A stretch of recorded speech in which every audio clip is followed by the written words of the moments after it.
Hello everyone. వాకిళ్ళు వంటిళ్ళకి స్వాగతం. మిమ్మల్ని అందరినీ కలిసి చాలా రోజులైందండి. నేను ఈ మధ్య రెగ్యులర్గా వీడియోస్ పోస్ట్ చేయకపోవడానికి కారణం ఏంటంటే, కలియుగ దైవమైన శ్రీ వెంకటేశ్వర స్వామివారి సేవకు వెళ్ళానండి. నేను తిరుమల వెళ్ళి 10 రోజులు స్వామివారి సేవలో ఉన్నానండి. ఇక్కడ చూస్తున్నారు కదా! ఇది మా సేవా గ్రూప్ అండి. ఒక గ్రూప్‌లో కనీసం 15 మంది వరకు, 12-15 మంది వరకు ఉంటారండి. మేమందరం ముందుగా పద్మావతి ఎక్స్‌ప్రెస్‌కి తిరుపతిలో దిగి, అక్కడి నుంచి స్వామివారి కొండ ఎక్కడానికి అంటే తిరుమల చేరుకోవడానికి ప్రైవేట్ వెహికల్ మాట్లాడుకున్నామండి. మేము ఇప్పుడు ఈ ప్రైవేట్ వెహికల్‌లో మేము తిరుమల కొండపైకి ప్రయాణం మొదలుపెట్టామండి.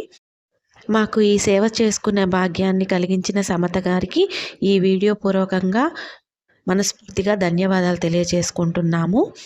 ఇప్పుడు మనము తనిఖీ కేంద్రం, సప్తగిరి తనిఖీ కేంద్రం వద్దకు చేరుకున్నామండి. ఇక్కడ మన వెహికల్స్‌కు లగేజ్ అంతా కూడా తనిఖీ చేయబడుతుందండి. ఇక్కడ మనము ఈ చెక్ పోస్ట్ దగ్గర మనం తనిఖీ పూర్తి చేసుకున్న తర్వాత మనం ఇక్కడ నుంచి కొండపైకి ప్రయాణం మొదలుపెట్టాలండి. ఇప్పుడు మేము మా తనిఖీ అయిపోయింది. మేమందరం మళ్ళీ వెహికల్‌లో కూర్చొని కొండపైకి స్వామివారి దర్శనం కోసమై ఎంతో ఆతృతతో ప్రయాణాన్ని మొదలుపెట్టాము. చూస్తున్నారు కదా! ఎంత ప్రశాంతమైన నీలాకాశము, స్వచ్ఛమైన తెల్లని మేఘాలు, పొల్యూషన్ లేని ఈ వాతావరణం మనకు కేవలం తిరుమల కొండపైనే లభిస్తుందండి. జీవితంలో ప్రతి ఒక్కరికి ఒక్కసారైనా ఈ తిరుమల అనుభవం దక్కాలని నేను మనస్ఫూర్తిగా కోరుకుంటున్నాను. ప్రతి ఒక్కరూ స్వామివారి సేవని పొందాలని, ఆ సేవ చేసుకునే భాగ్యం మీ అందరికీ కలగాలని ఆ వెంకటేశ్వర స్వామిని మనస్ఫూర్తిగా కోరుకుంటున్నానండి. ఇప్పుడు మనము కొండపైకి ప్రయాణాన్ని మొదలుపెట్టాము. మీరు చూడండి, ఈ ఘాట్ రోడ్‌లో కూడా ఎంత ప్రశాంతమైన వాతావరణం ఉంటుందో. ఇప్పుడు మేము మా టీమ్ అందరము గోవిందనామాలు చెప్పుకుంటూ శ్రీ స్వామివారి స్మరణ చేసుకుంటూ మేము తిరుమల కొండపైకి ప్రయాణాన్ని మొదలుపెట్టామండి.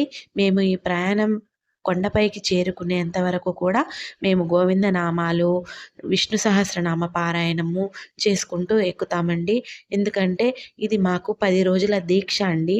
ఈ దీక్షలో ఎటువంటి ఆటంకాలు కలగకుండా స్వామివారి సేవని పూర్తిగా చేసుకునే భాగ్యం కలగాలని, ఆ స్వామివారి ఆశీస్సులు మాకు ఉండాలని మేము స్వామివారిని ప్రార్థిస్తూ కొండపైకి చేరుకుంటామండి. ఈ ఘాట్ రోడ్‌లో ప్రయాణం అనేది జీవితంలో ఒక అద్భుతమైన అనుభవం అండి. మీరు చూస్తున్నారు కదా! పచ్చని అడవి సుందరంగా ఉంటుందండి. అసలు వర్ణనాతీతం అండి. కన్నుల విందుగా ఉంటుంది. మనము ఎప్పుడు తిరుమల చేరుకున్నామో కూడా మనకర్థం కాదండి. ఇలా ఈ ప్రయాణం స్వామివారి కొండపైకైతే చేరుకున్నామండి.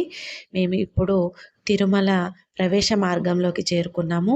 ఇక్కడ నుంచి మేము సేవా సదనానికి వెళ్తామండి.